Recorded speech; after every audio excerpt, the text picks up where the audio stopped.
Jadi mayoritas yang terbesar dari 200 itu adalah perusahaan ya, bukan perseorangannya.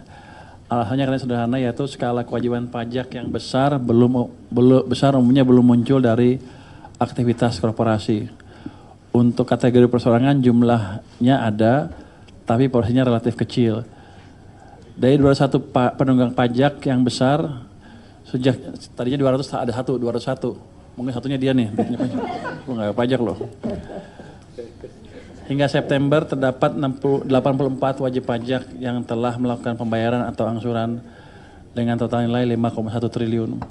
Ini akan kita kejar terus sampai akhir tahun udah clear lah.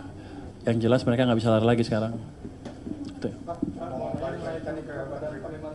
Penerimaan sudah ada diskusi dengan Pak Presiden belum Pak? Nanti arahnya bagaimana? Penerimaan negara apa? Mengenai pembentukan badan penerimaan negara, apakah sudah ada diskusi arahnya? Sampai sekarang saya belum diajak diskusi dan saya nggak tahu seperti apa. Tapi kan kalau sekarang Pak Anggito pergi kan, mungkin wamen baru nggak ada kali ya. Saya nggak tahu. Saya akan usulin saya aja yang megang dua-duanya, pajak sama bea cukai, biar kita bisa beresin langsung cepat gitu. Baru mau ngusulin ya. Pak, tadi kan penerimaan baru bahas bea cukai PNBP belum di-highlight sampai untuk tahun depan gimana ada strategi naikin. Ada target nggak? Tambahannya kemarin naik yang itu 5,9 itu dari situ Pak, dari PNBP juga. Dari mana? Dari kepolisian. Dari Oh, ya. Ya, pada dasarnya akan kita dorong mereka untuk mengoptimalkan semua PNBP yang bisa mereka peroleh gitu. Ini susah karena kementerian lembaga yang ngerjain kementerian lembaga kan. Tapi yang jelas kita akan monitor dan kita peringatkan kalau terlalu rendah. Kalau transfer dari Danantara kira-kira udah ada proyeksi belum kapan bisa mulai terjadi? Danantara kan sebenarnya harus transfer ke negara kalau misalkan dana minimum mereka sudah terpenuhi gitu kan. Kayak ada proyeksi nggak? itu cuma 1% dari itu negara angkat kecil Pak, nggak ada. Itu relatif insignifikan, cuma 1% dari dividen. Jadi kita anggap kita nggak bergantung ke transfer dari Danantara ya. Undang-undang Pak. Sesuai dengan undang-undang, jadi nggak besar-besar amat. Mungkin dalam waktu dekat jangan ditargetkan mereka ngirim apa ke negara dulu. Kita targetkan aja biar mereka hidup dulu biar bisa investasi besar dan bisa tumbuh itu. Nanti kalau udah mulai berfungsi dengan baik, tumbuh dengan baik, baru kita incar tuh yang 1%. Untuk sekarang sih kami tidak targetkan, di tahun depan juga nggak ada tuh di anggaran kami. Udah yang belum? Yang lain. Sana belakang tuh. Belakang dulu.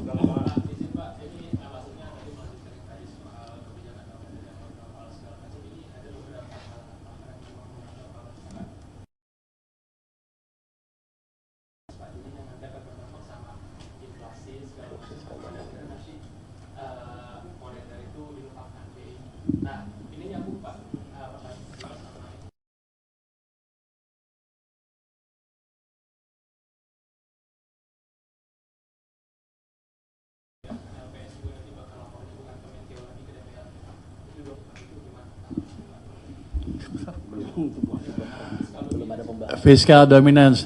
Jadi gini, tadi saya baru makan siang nang Gumur B. Kita begini kompak pokoknya.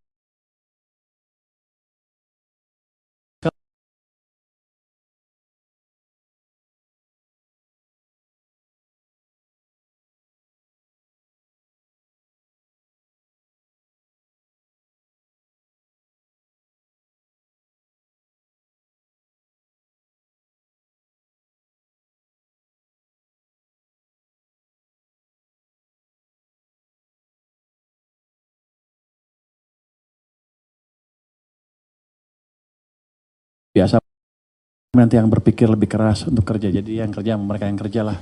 Gue bagian makan. Gimana supaya kebijakan lebih sinkron dan dampaknya lebih optimal ke perekonomian. Dan ini serius. Kami betul-betul satu sinergi lah. Pak Ferry itu sama saya udah lama, temannya udah 20 tahun lebih lah kenal baik. Dia researcher, saya researcher juga dulu. Kalau diskusi kadang-kadang di WC tuh. Lu gimana? Ya gitulah.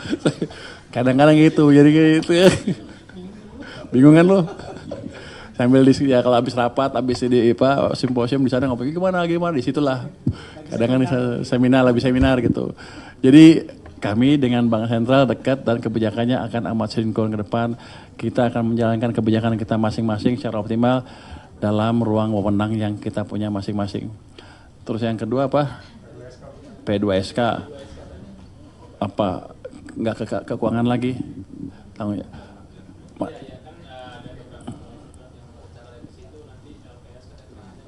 Oh itu kayaknya kalau itu kan kalau untuk LPS nggak ke DPR, kalau ditentukan pun ke sana. Tapi kalau nggak dirubah juga otomatis 2 tahun lagi ke sana.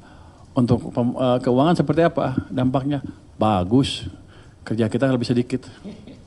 Sama independensi BI kan di draft revisi UU tersebut kan ada riskan, jadi akan hilang independensinya. Jadi apakah nyata kalau BI sama pemerintah kalau koordinasi dengan dia? Jadi bukan gitu, yang penting adalah gini, Bank Sentral akan fokus pada kegiatan sesuai dengan wewenangnya. Kami juga akan sesuai dengan wewenangnya, sesuai dengan kami, sesuai dengan undang-undang. Kira-kira itu.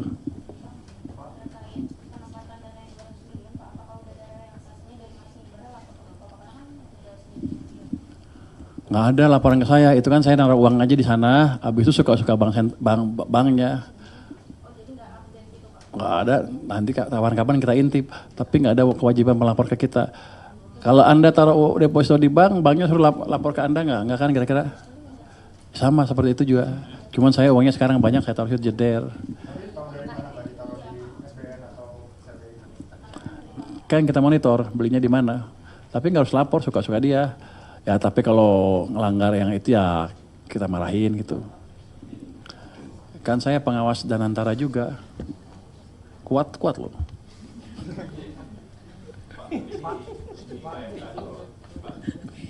Gue gak boleh ketawa ya.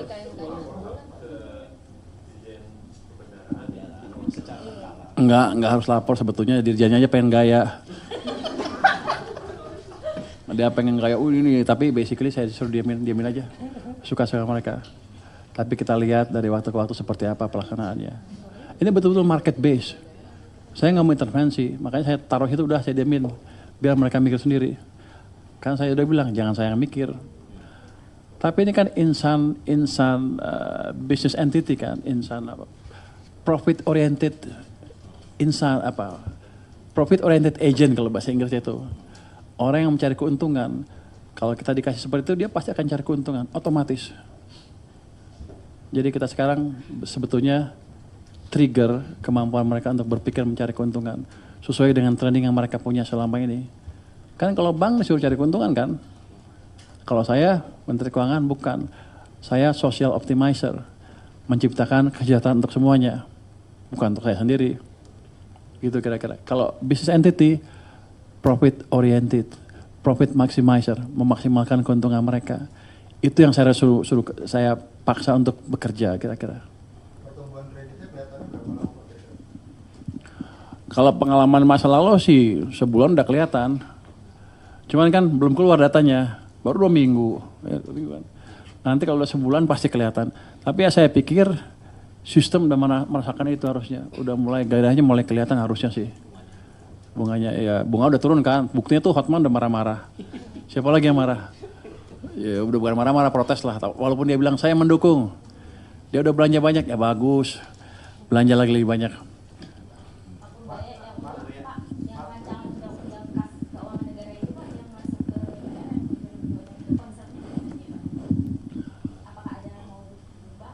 Belum ada pembahasan. Keuangan negara antum masuknya ke apa? Pasti ke itu kan batas defisit sama batas utang kan.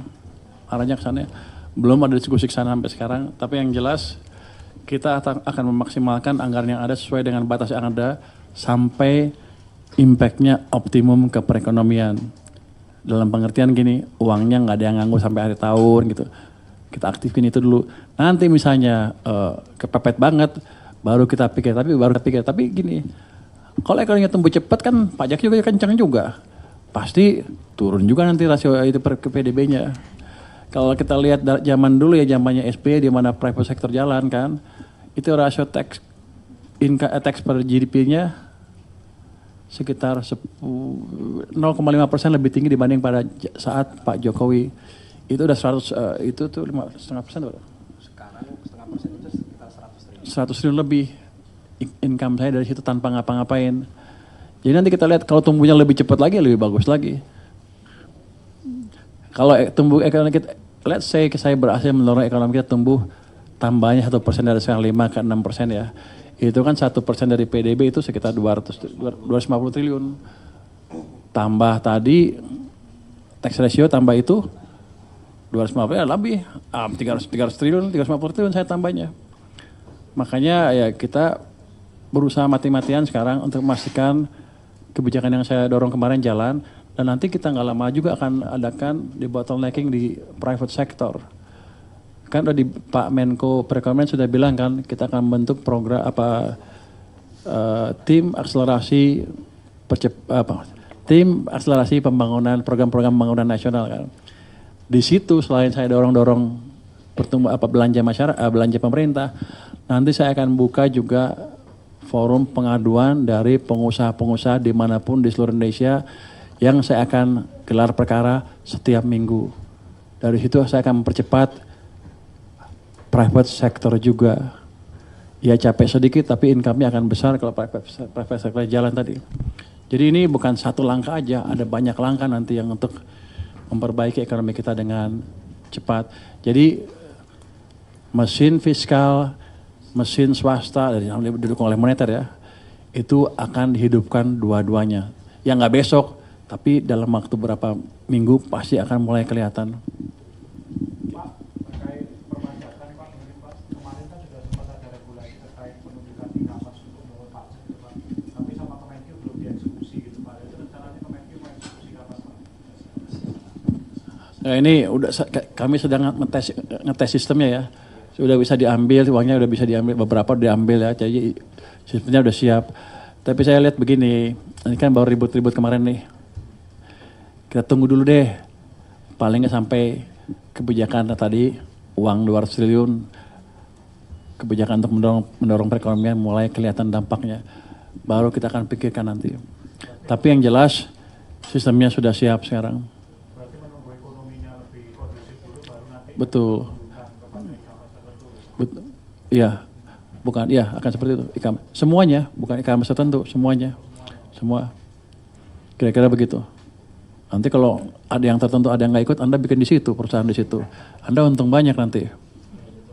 Ya gitu. Jadi kita nggak ganggu dulu daya beli sebelum dorongan ekonomi masuk ke sistem perekonomian. Lu rajin amat lu, yang lain dah. Yang lain, lu udah berapa tahun yang lain? Penerimaan pajak dari wajib pajak Surabaya yang selama ini bayar tarif setiap 35%. Itu belum kita diskusikan. Jadi begini, kita pastikan aja mereka comply ke peraturan yang ada dulu. Jangan kabur-kabur, itu aja. Jadi kita nggak naikin tarif dan lain enggak. Tapi kan kita fair treatment. Oh, udah siap ya, bentar lagi. Wah, sebentar lagi. Oh, jauh ya. Jadi kita pastikan mereka bayar sesuai dengan peraturan dan habis itu nggak akan diganggu oleh aparat pajak lagi. Nanti juga saya akan buka tuh pengaduan ke Menteri Keuangan langsung. Nanti ke saya langsung, tapi bukan gue yang baca ya, capek. Nanti ada tim saya yang monitor itu sehingga kalau ada yang nakal-nakal bisa saya tangani langsung. Terakhir ya, satu lagi terakhir ya. Saya mesti berangkat katanya rupanya. Ini nih.